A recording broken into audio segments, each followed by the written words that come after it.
नमस्कार, times of Bharat आप देख रहे हैं। आपके साथ मैं हूं विद्यानाथ झा। शाम के 5 बजने वाले हैं। वक्त हो गया है देश के सबसे पसंदीदा डिबेट शो राष्ट्रवाद का। राष्ट्रवाद यानी देश से बढ़कर कुछ भी नहीं।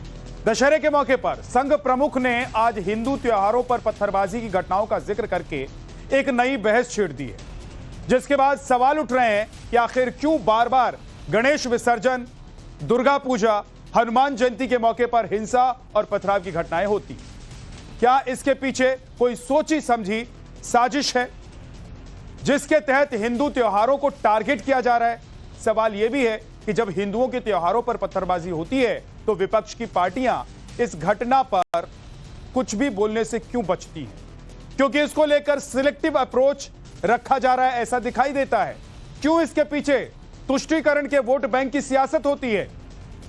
भागवत ने आज हिंदुओं के एकजुट होने की बात कही तो विपक्ष बुरी तरह से तिलमिला गया और संघ प्रमुख पर पलटवार करते हुए बीजेपी पर देश के लोगों को बांटने का आरोप भी लगाया। इस बीच सबसे बड़ा सवाल यह है कि आखिर क्यों हिंदू त्योहारों को बार बार टारगेट किया जा रहा है?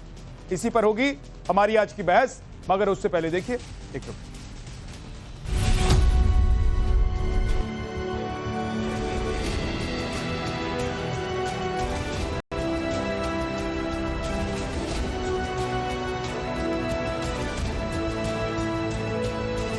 दशहरे का मौका है। इस मौके पर संघ प्रमुख मोहन भागवत ने सशस्त्र पूजा की, जिसके बाद भागवत ने हिंदू त्योहारों में होने वाली हिंसा को लेकर बड़ा संकेत दिया।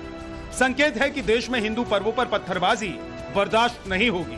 देश में हिंदुओं के त्योहारों में हिंसा और पथराव होने की घटनाएं आम बात हो गई है। इसको लेकर आज संघ प्रमुख ने कहा कि हिंदू समाज को ऐसी घटनाओं से सावधान रहना चाहिए और इनके लिए तैयार रहना चाहिए। ये जो उपद्रव होते हैं, इसको असंतोष के जगह गुंडागर्दी करना ज्यादा अच्छा है। पूज्य बाबा साहब आम्बेडकर साहब ने इसी के प्रति हमको सचेत किया था। संविधान समिति ने जब संविधान अर्पण किया, संसद में बाबा साहब के 2 भाषण हुए, इसमें एक में उन्होंने उल्लेख किया है इन बातों को।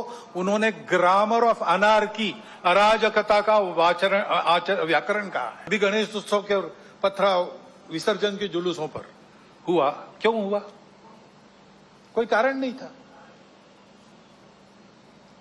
ऐसी बातों का नियंत्रण त्वरित करना प्रशासन का काम है।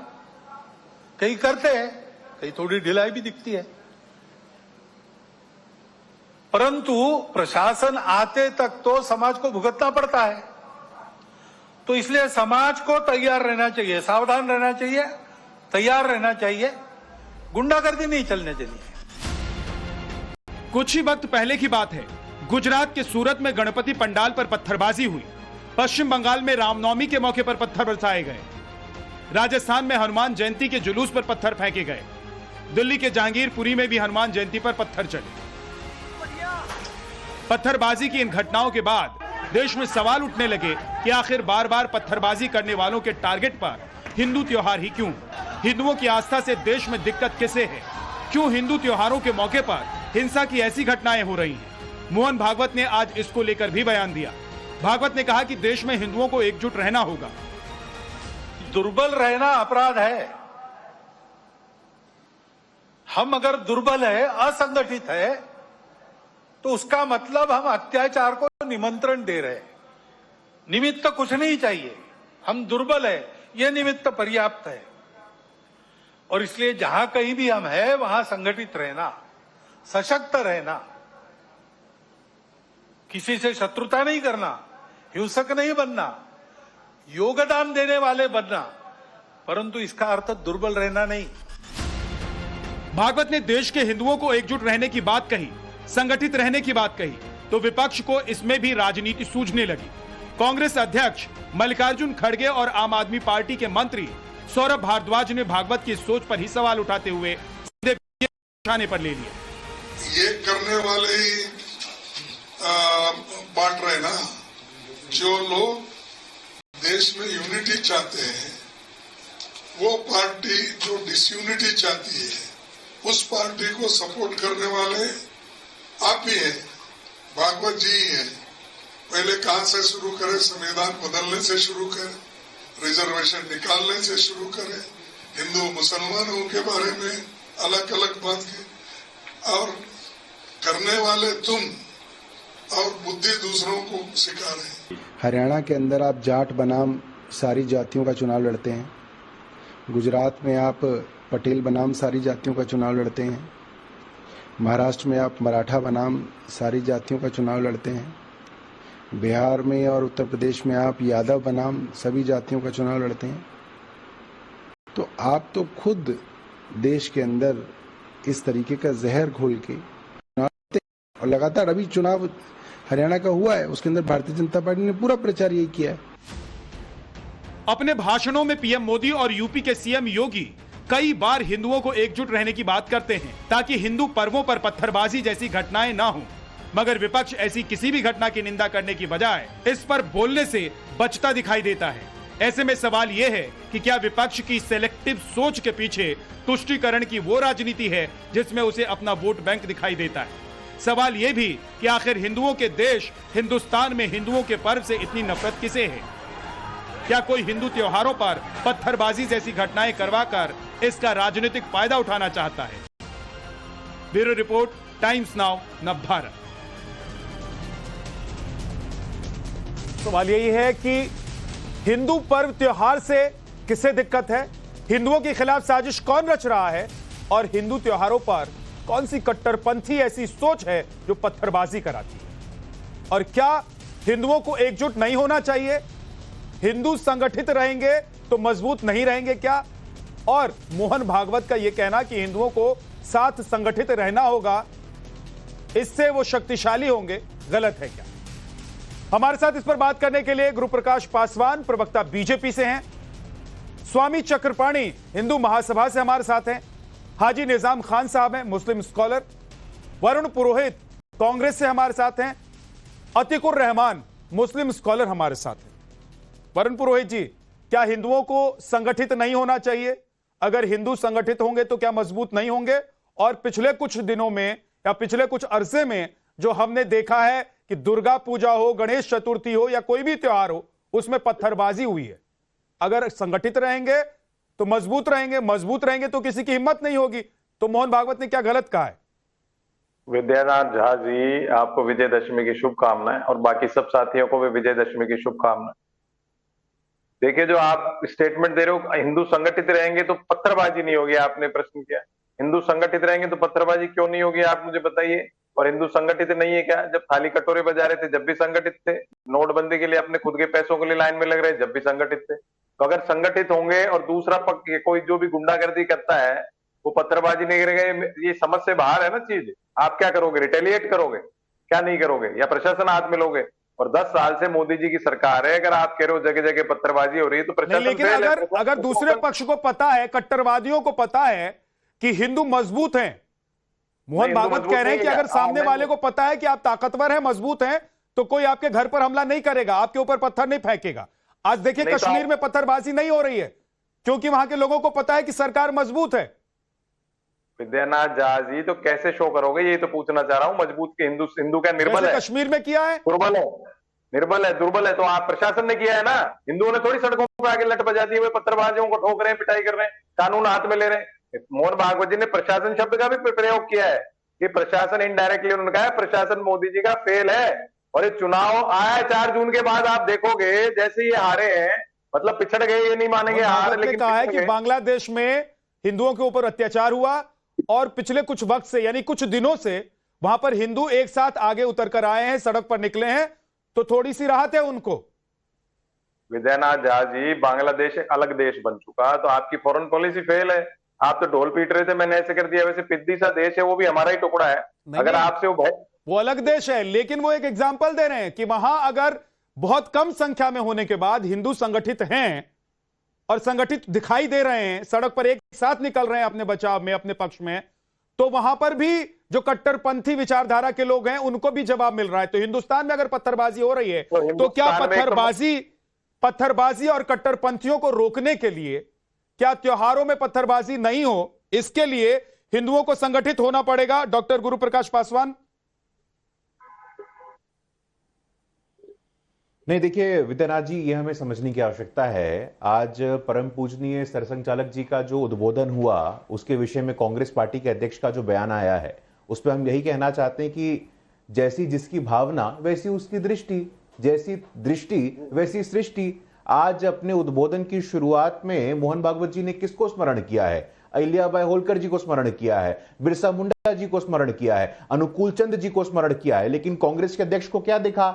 आपको जैसी दृष्टि है आपको वैसा ही सब कुछ दिखता है। आप इतिहास उठा करके देखिए, कांग्रेस पार्टी ने जगह जगह हिंदुओं को तोड़ने का प्रयास किया है कि नहीं किया है, पूछना चाहते हैं। मैं बिहार से आता हूं, बिहार में हिंदुओं को तोड़ो तो क्या समीकरण बनाओ? एम वाई का समीकरण बना दो। कहीं बना दो गुजरात में आप AJGAR, अजगर का समीकरण बना दो। तो जो लोग समीकरण पे राजनीति करते हैं वो समीकरण की बात करते हैं, हम एकीकरण की बात करते हैं, एकता की बात करते हैं, समता की बात करते हैं, समानता की बात करते हैं और समरसता की बात करते हैं। हमें समझने की आवश्यकता है। बांग्लादेश में जब बांग्लादेश बना था वहां कितने हिंदू थे? जब पाकिस्तान नहीं है हिंदुस्तान में, अरे मैं आपके बीच में नहीं बोल रहा था विद्यानाथ जी, मैं ऐसे डिबेट नहीं करता हूं, मैं ऐसे डिबेट नहीं करता हूं। ठीक है, एक एक करके देखिए, ये अनावश्यक मेरे बीच में बोल करके टीआरपी लेना चाहते हैं। मैं शांत हो जाता हूं, इनसे बुलवा लीजिए, मेरे से संस्कार नहीं है भैया। मैं आपके बीच में नहीं बोल रहा था, थोड़ा यहाँ संस्कारों का परिचय देंगे तो ठीक रहेगा। ठीक है। बांग्लादेश का जब निर्माण हुआ तो वहां कितने हिंदू थे? 27% हिंदू थे। आज कितने हिंदू बचे हैं पूछना चाहते हैं आपसे? पाकिस्तान में कितने हिंदू थे? 30% हिंदू थे। आज कितने हिंदू पूछना चाहते हैं आपसे? तो हिंदुओं को यदि संगठित रहने को कहा जाता है तो आपके पेट में दर्द क्यों होता है? हिंदुओं को सशक्त करने की बात होती है तो आपके पेट में दर्द क्यों होता है? सवाल ये नहीं है कि वहां पर कितने हिंदू थे, कितने हिंदू बचे। सवाल ये भी नहीं है कि वहां पर हिंदुओं के साथ क्या हुआ। सवाल ये है कि हिंदू क्या राजनीति नहीं कर सकती है? गुरु प्रकाश जी, अगर हिंदू हिंदुस्तान में संगठित हो जाएंगे तो पत्थरबाजी रुक जाएगी, क्योंकि वरुण पुरोहित तो कह रहे हैं कि इससे पत्थरबाजी नहीं रुकने वाली है। नहीं, मैं कह रहा हूं देखिए, वरुण पुरोहित जी के कहने पे मैं कुछ टिप्पणी नहीं करूंगा। ये कांग्रेस का समर्थन कर रहे हैं और कांग्रेस तोड़ने की राजनीति करती है, समीकरण की राजनीति करती है, भारतीय जनता पार्टी जोड़ने की राजनीति करती है, एकीकरण की राजनीति करती है। इन्होंने क्या कहा था? इनके बहुत बड़े नेता मनमोहन सिंह ने कहा था कि देश के संसाधनों पे पहला हक मुसलमानों क्या है। ये तोड़ने की राजनीति नहीं थी, ये तोड़ने की बात नहीं थी। ठीक है, एक बार जल्दी से वरुण पुरोहित जवाब दीजिए। कर्नाटका में क्या किया? वरुण पुरोहित जल्दी से जवाब दीजिए 10 सेकंड में। साहब, आपने भी सुना इनका पूरा वर्जन? पूछना चाहते हैं। पाकिस्तान में कम क्यों हो गए हिंदू? बांग्लादेश में क्या कांग्रेस ने जाके कम करा दिए वहां हिंदू? नहीं, वहां संगठित नहीं थे और वहां की सरकार यहाँ की सरकार की तरह नहीं थी। अरे वरुण पुरोहित, वहां की सरकार हिंदुस्तान की सरकार की तरह नहीं थी ना, जो सबको साथ लेकर चल रही है। क्या हिंदुस्तान में हिंदू माइनॉरिटी में संगठित नहीं है? ये जवाब दो ना आप। तो संगठित अगर नहीं है तो क्यों नहीं है? आपको दुर्बल नजर आ रहा है हिंदू? मैं यही तो पूछ रहा हूँ। हिंदुस्तान में क्या पत्थरबाजियों के लिए हिंदू भी तलवार उठाए सड़कों पे घूमे, गोलियां चलाए? क्या कहना चाह रहे हैं? उसका इंटरप्रिटेशन बताइए आप। कांग्रेस ने ऐसे किया, कांग्रेस ने ऐसे किया। अरे भाई, आप 10 साल से आपने क्या किया 10 साल में? उसका जवाब नहीं देते हो आप। हर चीज में क्या हो रहा है? चुनाव 4 जून के बाद से इन्होंने हिंदू हिंदू करके एक पूरा देश के अंदर नैरेटिव चेंज करने का प्रयास किया है कि लोगों का ध्यान भटक जाए, महंगाई से भटक जाए, आपके बेरोजगारी से भटक जाए। एक सेकंड, स्वामी चक्रपाणी जी को लाइए जरा स्क्रीन पर। ठीक है वरुण पुरोहित, स्वामी चक्रपाणी जी को लाइए। स्वामी चक्रपाणी, एक बात तो ये, क्योंकि अभी भागवत जी ने कहा कि संगठित होने की जरूरत है, तो क्या हिंदुस्तान में ही हिंदू संगठित नहीं है? दूसरी बात ये कि वरुण पुरोहित कह रहे हैं कि संगठित भी हो जाएंगे तो पत्थरबाजी रुक जाएगी क्या? और तीसरी बात ये कि क्या मोहन भागवत ने कुछ गलत कह दिया कि विपक्ष मोहन भागवत के खिलाफ खड़ा हो गया? देखिए, ऐसा है, सवाल इस बात का है कि सरसंघचालक माननीय मोहन भागवत जी ने जो कहा है तो उसका निश्चित रूप से यही अभिप्राय है कि जो हम जातियों में बंट रहे हैं, जो हम छोटी छोटी बातों को लेकर के हम आपस में विभाजित हैं, या क्षेत्र में या जाति में या लिंग के आधार पे, उससे हम हटें और एक संगठित हों। उनका उद्देश्य जो है, जो अराजक तत्व हैं, क्योंकि उन्होंने इंगित भी किया कि वो जो अपराधी हैं, अराजक तत्व है, उनके खिलाफ हम संगठित हों। किसी मजाक किसी उसका तो नाम नहीं ले रहे। मूल विषय यह है कि देखिए, निश्चित रूप से यह आज तक आपने नहीं देखा होगा कि किसी मंदिर से किसी ताजिए पर ईंटे पत्थर हुए होंगे, लेकिन हर जगह रामनवमी जब जो शोभा यात्रा निकलता है, मस्जिदों से ईटा पत्थर चलने लगते हैं। जब हनुमान जयंती पे जब शोभा यात्रा निकलता है तो उस पर ईटा पत्थर चलने लगते हैं। गणेश उत्सव पे ईटा पत्थर चलने लगते हैं। गरबा में देखिए जबरदस्ती नाम बदल के घूस करके और वहां पे लव जिहाद की शिकार हमारी बेटी बहनों को किया जा रहा है। तो ये कौन लोग हैं? अराजक तत्व लोग हैं। ये ऐसे लोग हैं जो चाहते हैं, जिनको हिंदू समाज और चाहे सनातन धर्म से घृणा है, नफरत है। जैसी उन्होंने पत्थर की बात कही, उन्होंने कहा कि ताजिए पर पत्थरबाजी नहीं होती है, दूसरे त्योहार मुसलमानों के होते हैं, पत्थरबाजी नहीं। आपने तुरंत उंगली उठा ली, क्यों? हाँ देखिए झा भाई, देखिए सबसे पहले तो मैं सभी भारतवासियों को विजयदशमी की तहे दिल से मुबारकबाद पेश करता हूं। और देखिए दूसरी बात, मैंने फिंगर इसलिए उठाई क्योंकि इन्होंने पत्थरबाजी में जहां मस्जिदों का नाम लिया। तो मैं कह रहा हूं ये लोकतांत्रिक मुल्क है और इसमें सबकी एक ही धार्मिक पुस्तक है जिसका नाम संविधान है, और हम लोग संविधान को मानने वाले। लेकिन अरे सुन लीजिए चक्रमारी महाराज जी, जब हाजिर नाजिम बोलने लगता है तो भाई आपके पेट में कौन सा दर्द होने लगता है? अरे अच्छे से डॉक्टर से अगर इलाज कराएंगे तो शायद मुझे लगता है कि आपका ये दर्द बंद हो जाएगा। अरे सुन लीजिए, हम लोग इस मुल्क के अंदर मोहब्बत बांटने के लिए आए भाई, मोहब्बत बांटते हैं, लेकिन आप लोग मोहब्बत के नाम पर जो नफरत का जहर एक मुल्क के अंदर घोल रहे हैं, बंद कर दीजिए भाई। और सुन लीजिए, जो बात आप करते हैं ना कि देश के अंदर हिंदू आज तो बुराई पर अच्छाई की जीत है, आप इस तरह बुराई वाली बातें कर रहे हैं। आप तो गलत बातें कर रहे हैं भाई। आप करेंगे लोकतांत्रिक मुल्क है, तो लोकतांत्रिक मुल्क है तो आप ईटा पत्थर चलाओगे मस्जिदों से। ये कितनी सड़ी हुई दिमाग की बात कर रहे हो भाई, ये कितनी गिरी हुई मानसिकता की बात कर रहे हो। ये ऐसे कैसी बात कर सकते हो? इतनी आप बताओ, आज विजयदशमी के दिन ये कह रहे हो कि यार मुल्क जो है लोकतांत्रिक है, मतलब तुम मस्जिद से चलाओगे ईटे पत्थर, हाँ मस्जिद से आप चलाओगे। जितनी संकीर्ण बातें आप कर रहे हो, आप तो नफरत फैला रहे हो भाई, आप तो नफरत और घृणा फैला रहे हो। ऐसे नहीं इस देश में चलने पाएगा। ये आपकी भ्रम है, आपकी भूल है। इस देश में ऐसा नहीं चलने पाएगा। एक सेकंड नाजिम खान एक मिनट रुक जाइए। इस तरह की अब बहुत एक सेकंड रुक जाइए। या बिल्कुल गलत बात है। सुनिए स्वामी चक्रपाणी जी, आप कह रहे हैं कि कौन सी मस्जिद से, कौन सी जगह से हिंदू पर्व त्योहारों पर पत्थरबाजी हुई। ये मैं आपको विजुअल दिखाऊं कि आपने खबरों में देखा है, जानबूझकर उस पर आप मिट्टी डाल रहे हैं? हाँ विनयनाथ झा भाई देखिए, सुन लीजिए, बार बार मैं आपको गिनवा देता हूं, सुनिए ना। और आप भाईचारे की बात कर रहे हैं। भाईचारे की बात तो सरकार भी करती है, भाईचारे की बात तो मोदी और योगी भी करते हैं, लेकिन वो भी कहते हैं कि संगठित होने की जरूरत है। क्यों कहते हैं मैं बता देता हूं। 17 अप्रैल 2024 को पश्चिम बंगाल के मुर्शिदाबाद में रामनवमी शोभा यात्रा के दौरान हिंसक झड़प हुई। 16 नवंबर 2023 को हरियाणा के नूह में कुआं पूजन के लिए जा रही महिलाओं पर पत्थर फेंक दिया गया। 31 जुलाई 2023 को हरियाणा के नूह में ब्रजमंडल शोभा यात्रा पर पथराव किया गया। 30 मार्च 2023 को गुजरात के वडोदरा में शोभा यात्रा पर पथराव किया गया। 30 मार्च 2023 को ही एमपी के खरगोन और सेंधवा में रामनवमी की शोभा यात्रा पर पथराव किया गया। 30 मार्च 2023 को ही हावड़ा में रामनवमी पर पथराव और हिंसक घटना की गई, कई लोग घायल हो गए इसमें। 16 अप्रैल 2022 को दिल्ली के जहांगीरपुरी में हनुमान जयंती शोभा यात्रा पर पथराव किया गया। अब मुझे आप गिनवा दीजिए ठीक इसी तरीके से कि कितनी ऐसी घटनाएं, कितने ऐसे त्योहार मुस्लिमों के हुए हैं हिंदुस्तान में जिस पर पथराव किसी हिंदू संगठन ने या कहीं पर भी हुआ हो। मुझे गिनवा दीजिए, एक दो घटनाओं का जिक्र कीजिए। हाँ झा भाई देखिए, आपने जितने भी लिस्ट और फिर आप डिफेंड मत कीजिएगा। हाँ सुन तो लीजिए, देखिए हाँ। मैं देखिए आप मेरे आदरणीय हैं, बड़े प्यारे हैं, मैं आपको कहते हैं ना कि रेस्पेक्ट करता हूं। और सुन लीजिए, अभी आपने पूरी लिस्ट जो फहरिस्त है वो बताई, तो मैं ये कहना चाहता हूं आपने प्रशासन जो पूरी तरीके से फेलियर हो गया, उनको आपने पूरी तरीके से गिनवाया। और रही बात ये, क्या जरूरत है भाई आपको मस्जिद के सामने, सुन लीजिए, क्या जरूरत है आपको मस्जिद के सामने जाके डीजे बजाने के इतने तेज आवाज में। और दूसरी बात, वहां पर तलवार आप लोग लहराते हैं, तलवार का डर दिखाते हैं और तो मीनारों पे भगवा झंडा। एक सेकंड क्या है देश के अंदर, क्या संविधान के खुलेआम धज्जियां। नाजिम खान, आप ये कह रहे हैं कि तलवार उन्होंने जाके लहराई ना, आप ये कह रहे हैं कि तलवार लहराई, वहां पर डीजे बजा दिया, जोर से म्यूजिक चला दिया, तो हिंदुस्तान में तो क्या पाकिस्तान में जाकर शोभा यात्रा निकाले? हाँ सुन लीजिए, शोभा यात्रा बांग्लादेश में निकाले। और दूसरी बात कि उनको कैसे पता था कि यहां पर तेज म्यूजिक चलने वाला है और तलवार लेकर वो निकलने वाले हैं? पत्थर कहां से जमा करके बैठे थे? इसका मतलब है कि पहले से प्लान करके वो बैठे हुए थे। जा भाई देखिए, हमने तो अक्सर ये देखा कि मस्जिद की तरफ को इस तरीके से तीर चलाते हुए हमने देखा है। तो क्या भाई मस्जिद, तो आप पहले से पत्थर लेकर बैठे रहते हैं ना? तो आप पहले से पत्थर लेकर बैठे रहते हैं कि जैसे ऐसे तीर चलाएंगे हम उठा के पत्थर मार देंगे। अरे बोरी भर भर के पत्थर कहां से आ जाते हैं भाई? झा भाई देखिए, आप मुझे जवाब देने देंगे तो देखिए, हाँ मैं ये कहता हूँ, ये सिर्फ और सिर्फ भारत के अंदर मुसलमानों को टारगेट करने का एक, कैसे टारगेट करने का?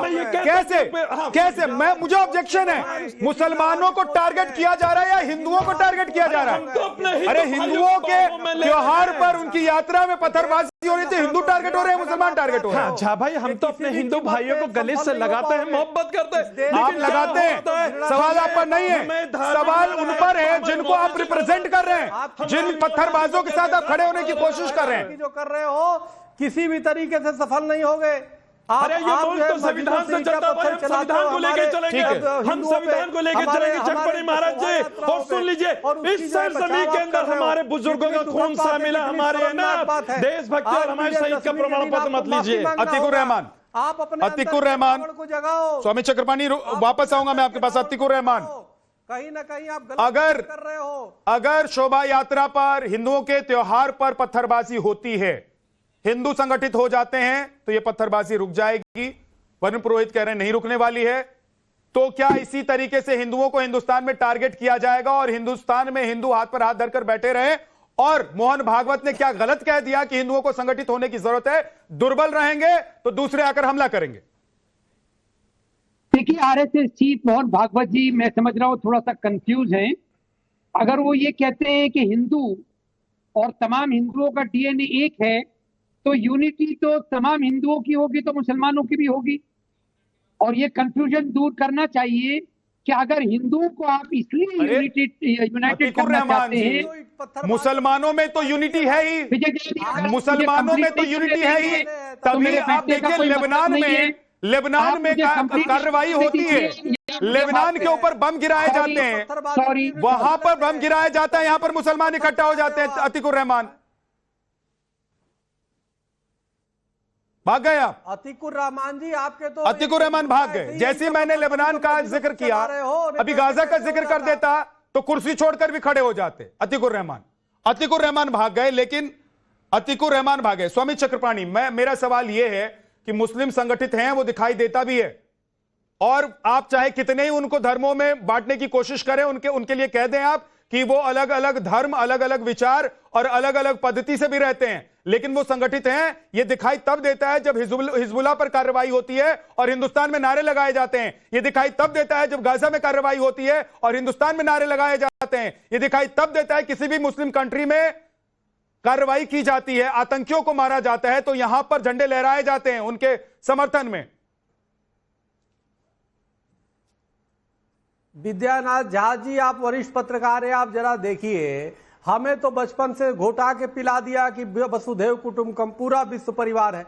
इनको सिखाया जाता है हाजी नाजिम को कि ये तो काफिर है, ये फिलिस्तीन जय बोल सकते हैं, जय फिलिस्तीन संसद में बोल सकते हैं, लेकिन भारत माता की जय नहीं बोल सकते, वंदे मातरम नहीं बोल सकते, क्योंकि इनका 57 देशों के लिए मर मिटेंगे, भारत के लिए नहीं कुछ करेंगे, भारत में ईटा पत्थर फेंकेंगे, भारत में ईटा पत्थर मारेंगे, हमारे हिंदू देवी देवताओं की प्रतिमाओं पे, हमारे हिंदुओं पे मस्जिद से ईटा पत्थर चलाएंगे, या जो है शोभा यात्रा पे पत्थर चलाएंगे, ये हिंदू बहन बेटियों से लफ्ज याद करेंगे, या चाहते हैं कि देश में कैसे किस प्रकार से हिंदुओं को भगाया जाए। एक तरफ जिन्नावादी सोच से हमारे देश का विभाजन करा दिया, दूसरे इस देश में भी रह करके शांति से अशांति का कारण बने हुए। सबसे बड़ा अशांति का कारण ये इनकी मानसिकता है। सजदा करेंगे हाजी नाजिम, हाजी नाजिम, हाजी साहब, मैं फिर कह रहा हूं, आपको लेकर सवाल नहीं है हाजी नाजिम, आप पत्थरबाजी करते हैं, ये कोई नहीं कह रहा है, लेकिन पत्थरबाजों को डिफेंड क्यों कर रहे हैं आप? हिंदू पर्व त्योहारों को जो लोग खराब करने की कोशिश करते हैं, जो हिंदुओं के ऊपर पत्थरबाजी करते हैं, हमले करते हैं, उनको क्यों करते हैं आप? हाँ विद्यानाथ झा भाई देखिए बार बार पत्थरबाजी की बात आ रही है, तो मैं ये कहता हूं कि मुल्क तो सुरक्षित हाथों में है, और जब मुल्क सुरक्षित हाथों में होता है तो हाजिर नाजिम को वही नहीं तो मुल्क सुरक्षित हाथों में है तो पत्थर लेकर क्यों चल रहे हैं? करने की बात होती है। कट्टरपंथी सोच विचारधारा वाले लोग हाथ में पत्थर लेकर क्यों चल रहे हैं? अगर मुल्क सुरक्षित हाथों में है तो फिर इनको क्या दिक्कत है? इनको हिंदुओं से प्रॉब्लम है, और मोहन भागवत अगर कह रहे हैं कि हिंदुओं को संगठित होना चाहिए तो इसका मतलब यह है कि हिंदुओं को संगठित होने की जरूरत कहीं ना कहीं उन्होंने महसूस की होगी, और यही बात योगी भी कह चुके हैं, यही बात मोदी भी कह चुके हैं। आज उसी बात को उन्होंने आगे बढ़ाया विजयदशमी के ऊपर, क्योंकि ये अधर्म पर धर्म का विजय कैसे होता है उसका दिन है। अधर्म जो कर रहे हैं उनके खिलाफ खड़े होने का दिन है। बहुत बहुत शुक्रिया आप सभी मेहमानों को हमारे साथ जुड़ने।